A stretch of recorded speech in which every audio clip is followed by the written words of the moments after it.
Welcome back to study at the legal. आज हम लोग अपना सीआरपीसी का एक इंपॉर्टेंट टॉपिक एफआईआर पढ़ने जा रहे हैं। FIR that is what first information report, और इससे रिलेटेड जितने भी टॉपिक होंगे, एफआईआर से रिलेटेड जितने भी टॉपिक, केस लॉज, इसको भी कवर करने जा रहे हैं। तो सबसे पहले आप लोग अपना बेयर एक्ट निकाल लीजिए। बेयर एक्ट से ही हम लोग डील करेंगे। और चलिए तो फिर वीडियो को स्टार्ट करते हैं। सबसे पहले हम लोग डिस्कस करते हैं FIR, the code of criminal procedure act 1973। इसमें से हम लोग एफआईआर पढ़ने जा रहे हैं, जिससे रिलेटेड सेक्शन है सेक्शन 154 154 किससे रिलेटेड है? एफआईआर से रिलेटेड है, फर्स्ट इंफॉर्मेशन से रिलेटेड है, जो कि chapter 12 of the code of criminal procedure act में डील किया गया है। सेक्शन 154 हमारा क्या बात करता है? बेयर खोल के देख लीजिए। 154 क्या बात करता है? वह ये बात करता है इंफॉर्मेशन इन कॉग्निजेबल केसेस। यहां पे एफआईआर वर्ड का, शब्द का, फर्स्ट इंफॉर्मेशन शब्द का इस्तेमाल किया ही नहीं गया है। क्या किया गया है? Information in cognizable cases. ठीक है, तो एफआईआर शब्द सीआरपीसी में कहीं पे भी डिफाइन ही नहीं किया गया है। ठीक है, CrPC not defined at the term FIR, but इससे रिलेटेड हम जो इंफॉर्मेशन है या फिर एफआईआर वर्ड का यूज जो है वो सेक्शन 207 में किया गया है। सीआरपीसी के सेक्शन 207 को निकाल लीजिएगा। सीआरपीसी सेक्शन 207 एक बार जल्दी से निकाल लीजिए।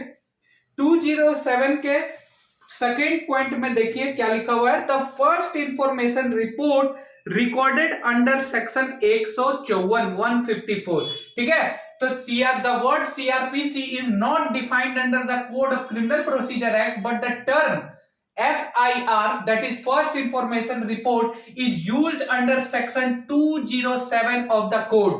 ठीक है, ये समझ में आ गया कि सीआरपीसी में एफआईआर शब्द का कहीं पे भी डिफाइन नहीं है। यहां तक 154 जो एफआईआर से रिलेटेड है, इसमें का भी जो आप मेजर पॉइंट पढ़ेंगे उसमें क्या लिखा हुआ है? इंफॉर्मेशन इन कॉग्निजेबल केसेस, ना ही एफआईआर लिखा गया है। एफआईआर से रिलेटेड जो टर्म जो है, एफआईआर का जो टर्म है वो कहां पे यूज किया गया है? सेक्शन 207 के पॉइंट 2 में लिखा गया है the first information report shall be recorded under section 154। तो ये याद रखिएगा, 207 में यूज किया गया है। तो चलिए हम लोग 154 को अब डिस्कस करते हैं। क्या दिया गया है? तो बोलता है कि एवरी इंफॉर्मेशन, कैसा इंफॉर्मेशन? किसी भी प्रकार का इंफॉर्मेशन जो कि रिलेटेड हो commission of A cognizable offence. किससे रिलेटेड हो? कॉग्निजेबल ऑफेंस से रिलेटेड है। टू सब क्लॉज सी में कॉग्निजेबल ऑफेंस को डिफाइन किया गया है। कॉग्निजेबल ऑफेंस को हिंदी में अगर हम लोग कहते हैं तो संज्ञेय अपराध। ठीक है, ऐसे अपराध जो कि पुलिस ऑफिसर बिना वारंट का किसी को अरेस्ट कर सकती है, ठीक है, उसको हम लोग कॉग्निजेबल ऑफेंस कहते हैं। तो ये 2C में दिया गया है। तो बोल रहा है कि एवरी इंफॉर्मेशन, क्या? किसी भी प्रकार का इंफॉर्मेशन जो कि किससे रिलेटेड हो? कॉग्निजेबल ऑफेंस से रिलेटेड हो, given orally to officer in charge, या तो मौखिक रूप से किसको दिया जाता है? ऑफिसर इन चार्ज को। ऑफिसर इन चार्ज कहां पे डिफाइन है? 2 सब क्लॉज O में डिफाइन है। ठीक है, orally given to officer in charge. अच्छा, ओरली जब दिया जाता है कोई भी तरह का बयान, ठीक है, तो इस तरह के बयान को हम लोग आम बोलचाल भाषा में फर्द बयान कहते हैं। क्या कहते हैं? जब प्रैक्टिकल में जाएंगे तो इसको समझेंगे कि वहां पे यूज किया जाता है कि फर्द बयान में ऐसे रिपोर्ट दिए गए थे। तो व्हाट इज फर्द बयान? तो ऐसे इंफॉर्मेशन, ऐसे एफआईआर जो कि पुलिस ऑफिसर इंचार्ज को ओरली दिए जाते हैं, उसको फर्द बयान कहते हैं। और given orally to an officer in charge of police station 2S में डिफाइन किया गया है। ठीक है, तो ये फर्द बयान समझ गए। तो क्या बोल रहा है कि ऐसा इंफॉर्मेशन, एवरी इंफॉर्मेशन जो कि कॉग्निजेबल ऑफेंस से रिलेटेड है, या तो मौखिक रूप से, ओरली रूप से ऑफिसर इंचार्ज को, जो भी उस पुलिस स्टेशन का ऑफिसर इंचार्ज होगा, उसको मौखिक रूप से दिए जाते हैं। तो वैसा ऑफिसर इंचार्ज उस तरह के जो इंफॉर्मेशन है उसको क्या करेगा? लिखेगा। आप जो बोलिएगा उसको वो लिखेगा, या फिर अपने डायरेक्शन में किसी से लिखवाएगा। और जो व्यक्ति लिखवा रहा है, फॉर एग्जाम्पल हम एफआईआर देने गए हैं, मौखिक रूप से बोल के एफआईआर लिखवा दिए, तो पुलिस ऑफिसर लिखने के बाद मेरे सामने जो भी वो लिखा है उसको पढ़ेगा, जो भी वो लिखा है उसको पढ़ेगा और पढ़ने के बाद हमसे साइन लेगा। ठीक है, जो भी पर्सन उसको दे रहा है उसका वो सिग्नेचर लेगा।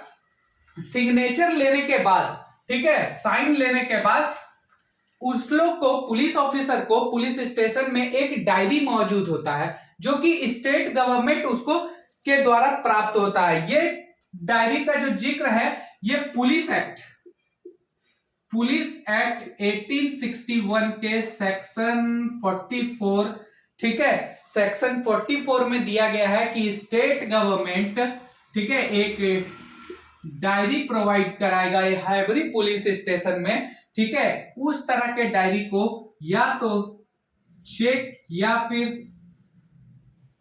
जनरल डायरी कहते हैं। ठीक है, तो आप जो भी इंफॉर्मेशन हम लोग देंगे एफआईआर में, तो वो इंफॉर्मेशन का सब्सटेंस जो है वो पुलिस ऑफिसर उस डायरी में नोट करेगा, जो कि कहां पे बताया गया है इसके बारे में, पुलिस एक्ट 1861 के सेक्शन 44 में बताया गया कि स्टेट गवर्नमेंट प्रोवाइड करेगा सभी पुलिस स्टेशन में ऐसे डायरी जिसको हम लोग चेक डायरी या जनरल डायरी कहेंगे।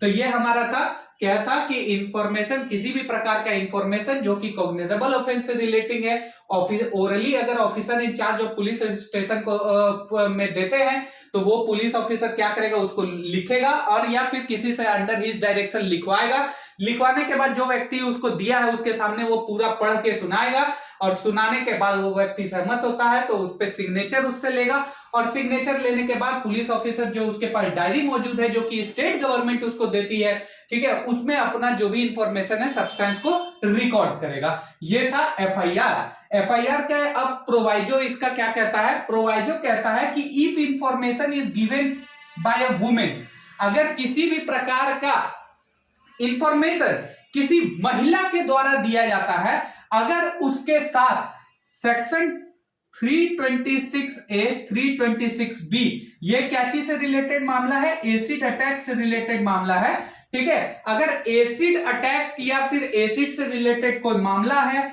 या फिर 354, 354A, 354B, 354C, 354D, ये क्या है, मोडेस्टी या फिर क्या कहते, सेक्सुअल हरासमेंट से रिलेटेड जो भी मामला है, स्टॉकिंग से रिलेटेड मामला है, ठीक है, ये इस तरह के मामले, या फिर 376 का ऑल यानी रेप से रिलेटेड, ठीक है, रेप से रिलेटेड, गैंग रेप हो गया, इस तरह से रिलेटेड कोई भी मामले, या फिर 509 स्त्री लज्जा भंग से रिलेटेड कोई भी मामले जो कि कहां पे दिए गए हैं, इंडियन पिनल कोड में दिए गए हैं, इस तरह के मामले किसी महिला के साथ होते हैं और या तो कमिटेड होते हैं, हो जाते हैं, या अटेम्प्ट उनके साथ होता है, तो इस तरह के मामले का जो रिकॉर्ड होगा वो पुलिस और वुमेन पुलिस ऑफिसर के द्वारा होगा, यानी महिला अधिकारी के द्वारा इस तरह के इंफॉर्मेशन का रिकॉर्ड होगा।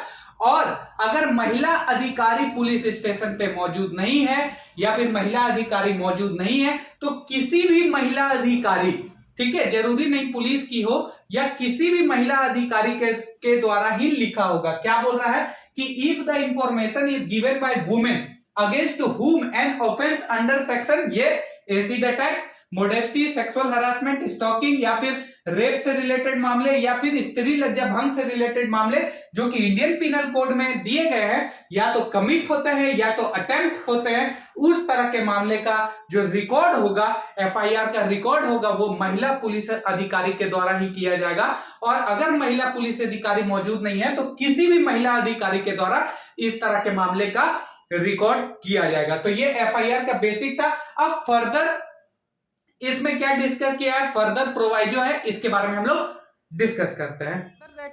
इसका ए जो है पॉइंट एक ये कहता है, देखिए इसमें एक बहुत इंपॉर्टेंट बात याद रखना है कि हम लोग जब प्रोवाइजो पढ़ रहे थे तो प्रोवाइजो में सबसे पहला था एसिड अटैक से रिलेटेड मामला जो कि था 326A 326B, लेकिन प्रोवाइडेड फर्दर दैट में इसको हटा दिया गया है, प्रोवाइडेड फर्दर दैट में इसको हटा दिया गया है और क्या कहा गया है कि 354A से इसमें डायरेक्ट स्टार्ट किया गया है, यानी मोडेस्टी, सेक्सुअल हरासमेंट, इससे रिलेटेड मामले को इसमें डिस्कस किया गया है, रेप से रिलेटेड जितने भी मामले हैं इसको डिस्कस किया गया है, या स्त्री लज्जा भंग से रिलेटेड मामले, लेकिन इसमें एसिड अटैक एसी अटैक वाले मामले को हटा दिया गया है, ये बात याद रखना है। तो बोलता है कि इस तरह से रिलेटेड अगर किसी के साथ कमिट होता है या अटेम्प्ट होता है, ठीक है, जो कि क्या होता है, इस तरह के मामले सेक्सुअल हरासमेंट, मोडेस्टी या फिर रेप से रिलेटेड, स्त्री लज्जा भंग से रिलेटेड मामला किसी महिला के साथ या तो कमिट होता है या तो अटेम्प्ट होता है, उसके कारण किसी महिला को टेम्पररीली या परमानेंटली मेंटल या फिजिकल डिसेबिलिटी होता है, या फिर मानसिक या शारीरिक रूप से अगर वो सक्षम ना रहे या फिर प्रताड़ित रहे, उस तरह के महिला का जो भी इंफॉर्मेशन है वो पुलिस ऑफिसर जो भी पुलिस ऑफिसर होगा, पुलिस ऑफिसर वो उस महिला के रेसिडेंस में, घर में जाके उस तरह का इंफॉर्मेशन को कलेक्ट करेगा, या फिर उस महिला के अकॉर्डिंग कोई भी ऐसा जगह जो महिला को फेवरेबल हो, महिला के अकॉर्डिंग हो, तब वहां पे वो इंफॉर्मेशन वो कलेक्ट करेगा। क्या कह रहा है, एक बार बेयर एक्ट को रीड करेंगे कि कमिटेड अंडर टेम्परली या परमानेंटली मेंटल और physical disabled, such information shall be recorded by police officer at the residence of the person seeking the report such offense of at convenient place of such person choice in presence of an interpreter और special educator as may be. और बोल रहा है कि इस तरह के information जो पुलिस ऑफिसर मेंटल या फिजिकल डिसेबल जो हो गई है महिला, इस तरह के मामले से जो वो जूझी, उस तरह से मामले से अगर मेंटल या फिजिकल डिसेबिलिटी हुआ है तो उस तरह का इंफॉर्मेशन पुलिस ऑफिसर उसके रेसिडेंस में लेगा या फिर तो उसके कन्वीनियंट प्लेस पे जाके लेगा। अगर उस तरह के मामले लेने के लिए जब पुलिस ऑफिसर वहां पे जाएगा तो एक स्पेशल एडुकेटर या इंटरप्रेटर को भी रखेगा। फॉर एग्जांपल कोई रेप से पीड़ित महिला है और वो गूंगी है, ठीक है, और तब वो जो साइन लैंग्वेज हम लोग जिसको कहते हैं, साइन लैंग्वेज में कुछ इंफॉर्मेशन दे रही है तो पुलिस ऑफिसर नहीं समझ पाएगा कि वो कहना क्या चाह रही है। तो इसीलिए एक स्पेशल इंटरप्रेटर या एडुकेटर का जरूरी होना है कि उस तरह के जो भी बयान होंगे उसको समझ सके, उसको ले सके। ये फर्दर प्रोवाइडेड एड का पॉइंट ए कहता है। दूसरा पॉइंट ये कहता है कि इस तरह के जो भी इंफॉर्मेशन जो यहां पे हम लोग ले रहे हैं उस तरह के इंफॉर्मेशन का वीडियोग्राफी होना चाहिए, यानी रिकॉर्ड होना चाहिए। एक तरह का जो भी बयान होगा उसका रिकॉर्डिंग होना चाहिए कि महिला ने इस समय पे इस तरह से बयान दिया था, इसका एक वीडियोग्राफी होना चाहिए। वहीं पे सेक्शन हम लोग जो पढ़ रहे हैं 154 का 1 हम लोग यहाँ पे कंप्लीट होता है। 154 का सब क्लॉज 2 क्या बोलता है कि जो भी इंफॉर्मेशन सब क्लॉज 1 में दिए गए हैं, 154 के सब क्लॉज 1 में दिए गए हैं, उस इंफॉर्मेशन को पुलिस ऑफिसर इंफॉर्मेंट को, यानी जो भी याचिका करता है, जो भी इंफॉर्मेंट है, जो भी बता रहा है, उसको फ्री ऑफ कॉस्ट यानी पैसा रहित, यानी फ्री में एक उस जो एफआईआर लिखा है उसका एक कॉपी उसको देगा। किसको देगा? इंफॉर्मेंट को देगा। भैया आपने जो एफआईआर लिखवाई उसका एक फ्री ऑफ कॉपी जो है मेरे तरफ से, पुलिस स्टेशन के तरफ से आप एक लीजिए, सर्टिफाइड कॉपी यानी कि रिसीविंग कॉपी हम लोग जिसको कह सकते हैं, तो वो कॉपी आप फ्री में लीजिए। लेकिन ऐसा भाई प्रैक्टिकल में होता तो हम जहां तक है नहीं जानते हैं, वो उल्टा आपसे पैसा लेगा एफआईआर लिखने का, बोले लाओ भैया पैसा लाओ, एफआईआर लिख दिए तुम्हारा, ठीक है। ये सब क्लॉज 2 में ऐसा दिया हुआ है कि भाई अगर इंफॉर्मेशन सब क्लॉज 1 में जो भी पुलिस ऑफिसर इंचार्ज लिखा है उसको क्या कहेगा, उसको फ्री ऑफ कॉपी इंफॉर्मेंट को, फ्री ऑफ कॉस्ट जो है इंफॉर्मेंट को देगा। सब क्लॉज 3 इंपॉर्टेंट है। इंपॉर्टेंट इसलिए है अगर कोई भी police officer FIR officer in charge, ठीक है, रिफ्यूज कर देता है, क्या करता है? रिफ्यूज कर देता है। रिफ्यूजल क्या करने से? तुम्हारा इंफॉर्मेशन लिखने से, एफआईआर लिखने से मना कर देता है। कोई भी officer in charge of a police station refusal कर देता है, रिफ्यूज कर देता है कि भाई जाओ तुम्हारा एफआईआर नहीं लिख रहे, जो करना है सो कर लो। तो तुम्हारे पास क्या रिमेडीज है? उस रिमेडीज से रिलेटेड सेक्शन 154 के सब क्लॉज 3 डिस्कस करता है। बोलता है कि अगर कोई एग्रीव्ड व्यक्ति है, पीड़ित व्यक्ति है, पीड़ित व्यक्ति का एफआईआर लिखने से ऑफिसर इंचार्ज मना कर देता है, तो उस तरह के व्यक्ति जो सब्सटेंस ऑफ इंफॉर्मेशन है, यानी जो अपना इंफॉर्मेशन है, वो क्या करेगा? लिखित रूप से बाय पोस्ट राइटिंग में बाय पोस्ट किसको देगा? सुपरिटेंडेंट ऑफ पुलिस को, यानी एसपी को वो बाय पोस्ट भेज सकता है। ठीक है, बाय पोस्ट क्या करता है? एसपी को भेज सकता है। और एसपी जो है या तो फिर उस तरह के जो भी उसको इंफॉर्मेशन मिलेगा उसमें या तो खुद ही इन्वेस्टिगेट करेगा या फिर अपने किसी सबऑर्डिनेट को डायरेक्ट करेगा कि भाई तुम इस तरह के जो भी है इंफॉर्मेशन का इन्वेस्टिगेशन तुम स्टार्ट करो।